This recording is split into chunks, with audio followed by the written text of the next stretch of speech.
Right, hello there everyone, welcome back to James Redmond TV. Can you hear me? Can you see me? Am I looking like Casper the Friendly Ghost? Because that light is very, very bright, but it does the job. It makes sure that you can see me. And yeah, mate, I'm ready to do a little live stream before work. I've got work today, a little bit of fundraising, so if you see me knocking on your door, sorry, sign up for the charity. And yeah, mate, I'm going to be talking about the Super League a little bit, as we touched on it last night, and now I know a bit more details about it. And then we're also going to touch on the Everton game. The way this channel's kind of being run at the moment is last-minute live streams being set up. So, and you know what? You know these little things on my hoodie, like these little bits? I always think that they are like dust or something along those lines, and it's a big, big shame. Yeah, I've done that. Anyway, so I got a text message. So yeah, I touched on the Super League. I feel like the Everton game is where we can start, and this is only going to be like a 20-minute live stream, by the way. Oh, and what I was also saying is expect to see a lot more of these last-minute live streams, so it's probably not going to be good for viewership, but I do YouTube because I enjoy it, and if it was just for any other reasons, then I wouldn't do it this way. Shout out to AS, looking fresh, as always. Thank you very much, gorgeous. Thank you very much. Danny, oh, sorry, I don't like saying second names that I'm going to butcher because I really, really don't want to offend anyone, but big up James, big up yourself, Danny. Jake says, hi James, watching from Australia, mate. Big up to all my guys in Perth. Big up to friggin' Alexander Volkanovski. Please, Alexander Volkanovski beat Makhachev. And I like Makhachev, but if Volkanovski wins, that would be one of the coolest things I'd ever see. And that would certify him as the GOAT, and I really, really hope that happens. Let me just say hello, and then we will get into the topics that I want to talk about, because it's not a long stream. Wyatt Anderson says, I'm a United fan, but man, I got so much respect for you. I've been getting a lot more of this recently. It's weird, United fans, it's weird, but honestly, mate, just as people, I appreciate people just supporting my channel. I don't care who you support. I love everyone here, mate. And yeah, it's been weird seeing loads of Man United fans, because that weren't the case a year ago. Big up from US, James. Keep up the content. Big up my man. Big up my brother. Big up James Redmond. Shout out to Maxwell. Shout out to Hannah. New background. Yeah, it's not the permanent background. It's just a background because it's just the best place to film in here. Please hit a like as you enter the live stream. Big up yourself, Diego. Saw you went to the Manchester United game the other day, bud. Hope you had a good time. And yeah, I suppose we'll get into the topics, because for people watching this back, I don't want it to be too long before we enter the video. Let's start on Everton, because I feel like that's the one that we're all worried about. I think the Super League is the Super League, and I don't actually think FSG will join it. But we'll speak more on that in a minute. Everton, it's a weird one, because if we have this game 2 weeks ago, you don't know how it's going to go. You probably have Liverpool as the favourites, because yet we were losing games and not playing well. But as bad as we was, and as bad as we are, Everton were that much worse. And listen, it's only been one game, but can you think of a more perfect start if you're Sean Dyche, the former Liverpool fan, by the way, going and facing the league leaders, getting a clean sheet, and both of your former players was involved in the goal? That says to me, if you're the Everton board, that says to me you trust Sean Dyche. That's an early case study to say, okay, if we get him his players, then maybe he can do something here where he can take us to the next step. And listen, the next step for Everton is 10th or whatever, or the next step is to avoid relegation, let's be honest. And then it's to kick on for mid-table. After that, where does Sean Dyche take them? Who knows? But it's about bridging the gap between where they are now to where they're aiming to be. And that was a phenomenal, phenomenal start. And just even his two players getting the goal was crazy. Onana, if anyone in the chat says they would not take Onana from Everton and put him in Liverpool's midfield, and Klopp would not mash work with Onana, you're mad. You're mad. He is a great player. Also a great singer, by the way. There was all those videos about him singing, which was mad. When is this game? Tomorrow, I'm guessing. It's actually not tomorrow, Solomon. The game is on Monday, I believe, the derby. Let me know if I'm wrong on that one, chat. But yeah, the derby at Anfield. Big up to yourself as well, Solomon. My G, hope you're well and smashing it. Thiago out for 11 days. Oh, Thiago, you have 11 days. Yeah, Thiago is injured. That is one thing to take into consideration of the game as well. But positively, we have got Diogo Jota back. We have got other players back. Virgil van Dijk. I think Luis Diaz is going to be back in the upcoming weeks as well. Thiago always gets injured, so we can't really be too surprised there. What do you think about Manchester United buying a midfielder? While our owners didn't. It just goes to a testament to the ownership of the football club and the complete lack of awareness that they possess. We probably all knew Thiago was due to an injury, but once he's fit for a certain game in 11 days, it's fine. Exactly. I think Hannah's bang on. We all know that Thiago is an injury-prone player. FSG know, and the board know that he's an injury-prone player. So you've got to prepare for this, and if you didn't, then you've got to kind of look at your own self. The Super League idea isn't that bad, though. I'll explain that in a second, but let's just finish off this Everton preview. Everything I mentioned before about Sean Dyche and his players and the fact that they're running more and they're showing more fight just after one game shows that they have got the manager bounce. Shows they are going to be up for this game because, listen, Everton don't care if we're 10th. Everton don't care if this isn't the best version of Liverpool. It's just another derby for them, and it's actually bigger for them than what it is for us. We beat Everton. Okay, it's nice for the fans like myself who grow up with Everton fans and get pissed off by them to the living core of me. So I love beating them. It's a personal big W for me. But it doesn't mean nothing in the grand scheme of things of the league. But it does mean a lot to Everton fans when that's the trophy of the season. 2 seasons ago under Carlo Ancelotti, they never won a trophy under Carlo Ancelotti, but they beat Liverpool in the derby, and that was a huge deal. The greatest day for Everton fans in recent history. Ask them. They haven't had much to cheer about, and that was one of their best days in a game that didn't even have fans. But they won that game fair and square, and now they're looking superior. Not just on form. The players look like they want it more. I suggest that leads to an Everton victory on Monday, but I'd never, ever want to say that Everton are going to win. And I said it on the Big Six Extra, but it's a horrible thing to suggest. I'm going to suggest the draw because I don't know. Otherwise, I am quite uncertain.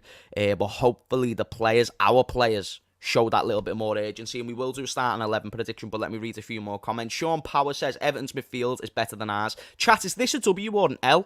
I think that's a massive W. I think that's a huge W for comments. Well done, Sean. It's not hard to be better than our midfield, but yeah, I'd agree. Happy they are back at least. Yeah, some players being back, yeah, that's always good. James, you are looking sharp, lad. Thank you. I'm looking good today. A few people have commented on me looking sharp so far, so I appreciate it. Shout out to Red Chili. This is a win for us. Come on, the mighty Reds. It's a win for us. Nat Phillips should start, and although he's limited in what he can do, we know 100% the will and fight from minute 1 to 90. Do you know what? That's a good transition for the comments, I suppose. Honestly, yeah, defo. 100%. 100%. I agree with that. I think, yeah, here's my starting 11 prediction. Get yours in as well. Alisson in goal, Robertson left back, Trent right back, Nat Phillips and Van Dijk at the back. Give me a Nat Phillips and Van Dijk partnership. I'm more than okay with that. Even though they're 2 players who haven't played, it can't get much worse. It can't get much worse than what I've seen from Gomez and Matip. So give me Nathaniel Deeney, Van Phillips, and give me Van Dijk. Advancing.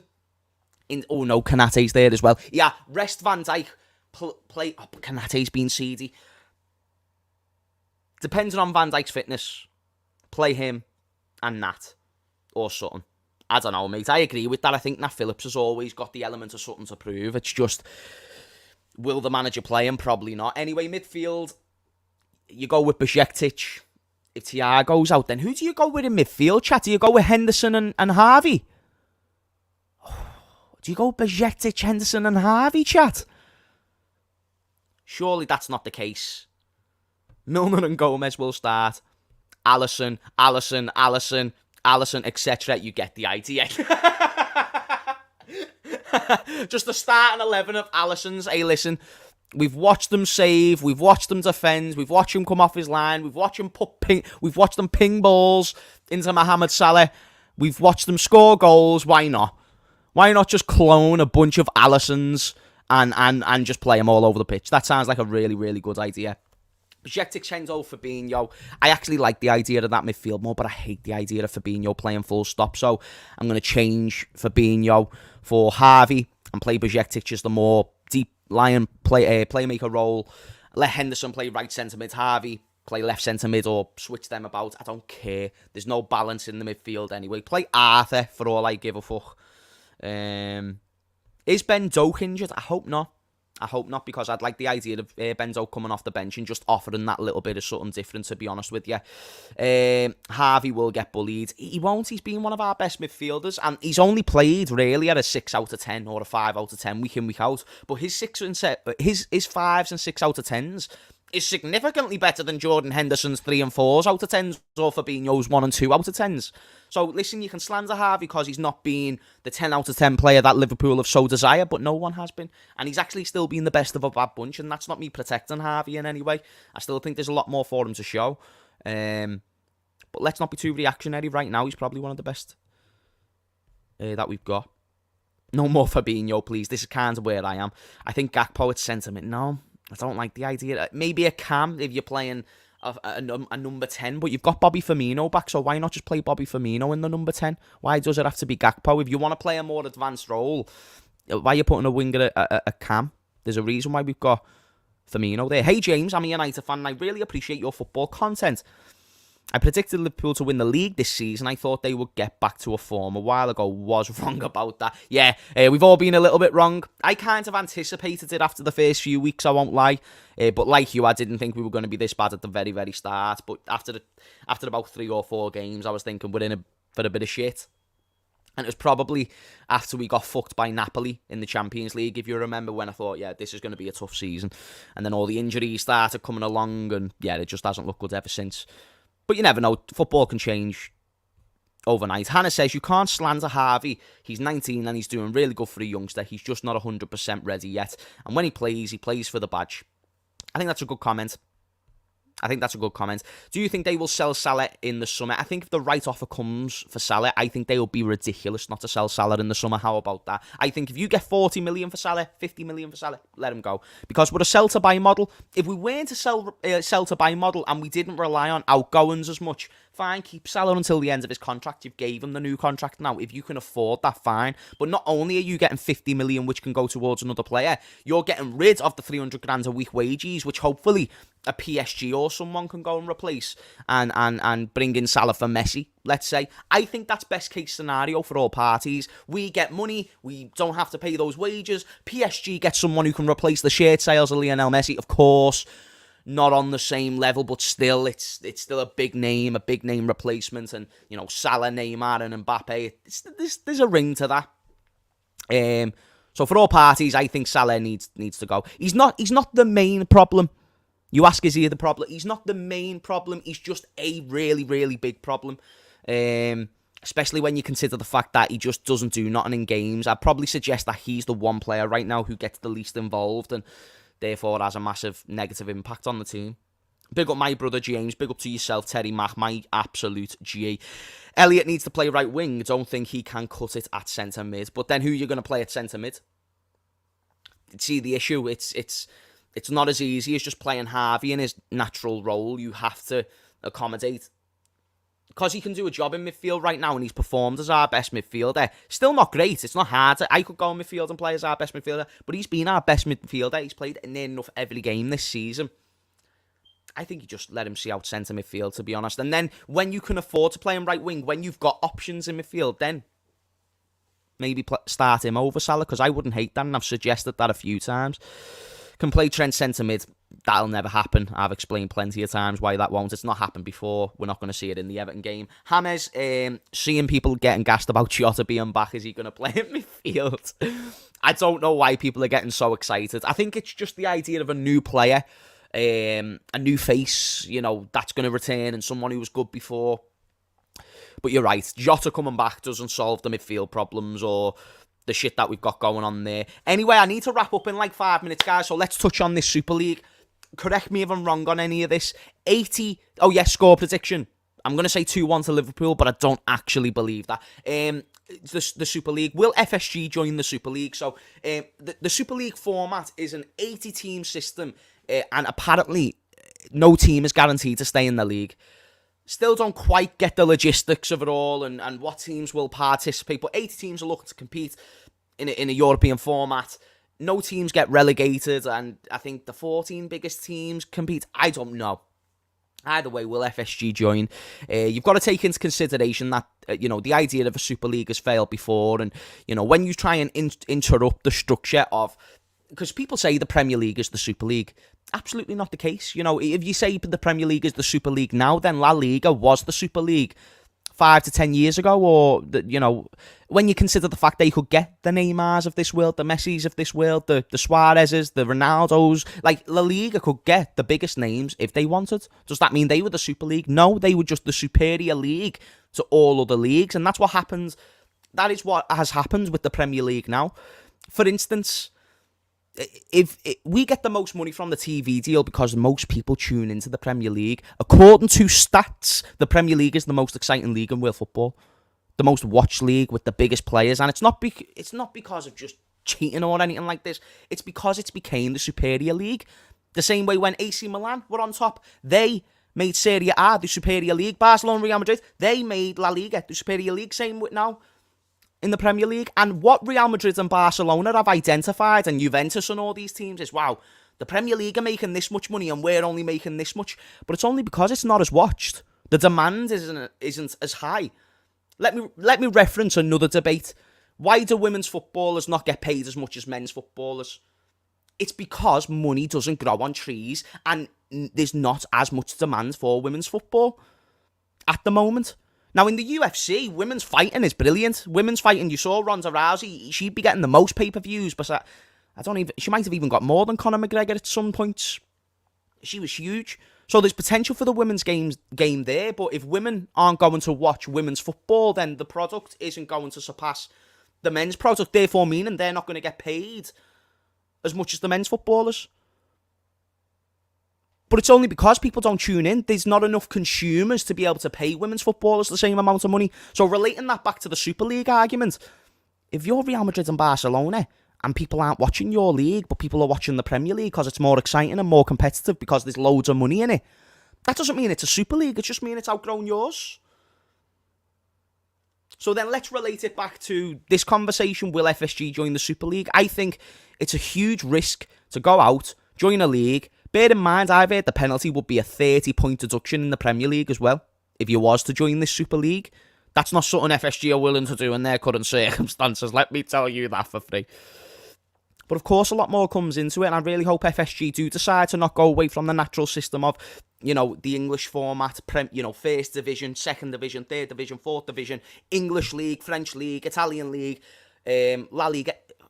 If you just get all this 80-team format, we've already got the Champions League. What's wrong about the Champions League? Why are we giving players more games when we've already got 38-game seasons? It makes no goddamn sense. Why are we going to Americanise what is already a beautiful, beautiful sport? Why are we going to NFL football? Why are we going to NBA football where there's no incentive, where you lose the potential of relegation, where you lose the ability of top four? The reason why football is so exciting and so unique, there's always big transfers, so the news is exciting, and then there's always an incentive.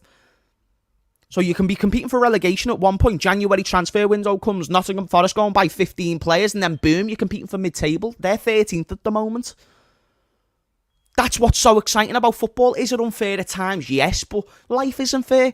It's still entertaining, and it doesn't take away from the actual premise of what football was built upon. So yes, we've lost a lot of traditional parts of football, but why do we have to lose the entire structure? It's one thing changing it from 42 games to 38 games and then just scrapping the whole thing. It's not viable. It doesn't make any goddamn sense, and it's not something I'd want Liverpool to be a part of. Go and make the Super League. But why do Liverpool have to be a part of it? Go and make the Super League, but why do Real Madrid have to be a part of it? Make new organisations, make a whole new thing, like the way Gerard Piqué is trying to do. Stop trying to drag the history of all of our football clubs, the Manchester United, the Liverpools, the Chelseas, the Real Madrids, not so much Chelsea, Arsenals and all them. Teams with proper history. You get the point. Stop dragging their names down the mat just for your financial gain, because that is not what the history of these football clubs were built on. If we join the Super League, we might finally get out of United's shadow for the first time in 40 years. Oh, we've been out of United's shadow. Don't you worry. I don't even know if you're a Liverpool fan after saying shit like that. Look how you watch Champions League football. You have to buy BT Sport. Would you have to spend another 30 quid to watch it? Probably. Listen, if you think they're making a Super League and it's going to be the best teams versus the best teams and only the best versus the best, you're paying pay-per-view. Because the product's there on the pitch. Hammers, on a serious note, the players will be shattered and be injured and look dead in games. These players are not robots. Facts. That's what happens when you don't accommodate the manager with a squad. You have to play players every week, 3 times a week. But that's my thoughts on the whole Super League shit, guys. I'm not going to lie to you. I still need to look more into it. But from the little bits and bobs that I've seen so far, I don't like the idea of it. And I'm not open-minded to it. And I'm usually open-minded to a lot of things. But that is certainly not one of them. Is our season over? Is our season saved? If we get Champions League final, will that be enough for Jude to also join? No. Oh yeah, if we get to a Champions League final, and I don't think it matters if we get Champions League or not. I think if we get top 4, I don't think it improves our chances of getting Jude. I think if we miss out on top 4, I don't think it decreases. I think the most important thing is the near future plan. So, okay, we finished 9th. Okay, Liverpool, you've just finished 9th. Okay, what are you doing? Are you getting just me, or are you getting midfielders around me? Are you going to go and have a big spending spree this summer and try and bounce back next season? Because if the plan is enticing and you say, Jude, don't worry, we're going to get you, we're going to get this player, oh, get on this, we're getting him, he's going to sign a contract next week. The plan is then there. The plan is then ahead. It's something that Jude can invest his next 2 to 3 years into. He knows he's young. He doesn't need to be in a Champions League campaign. He's not so desperate to do that. He wants to be a part of a winning project, a project that means something. This is something that him and his family have publicly stated. So I don't think Champions League matters, genuinely. And people laugh like, that's just because they're weird merchants who put 2 plus 2 is 4. No, everyone's different. Every player is different. Every individual's incentive is different.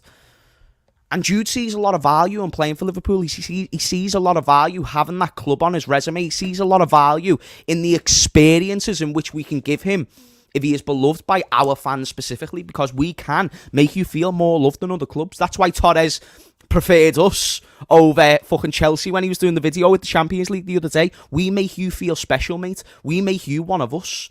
And that's the thing. If you give us the effort, we'll give you the effort. You show us 100%, we'll show you 100%. It's got to be held to them same standards. And I think if Jude wants to come, you've got to make sure the plan is set out.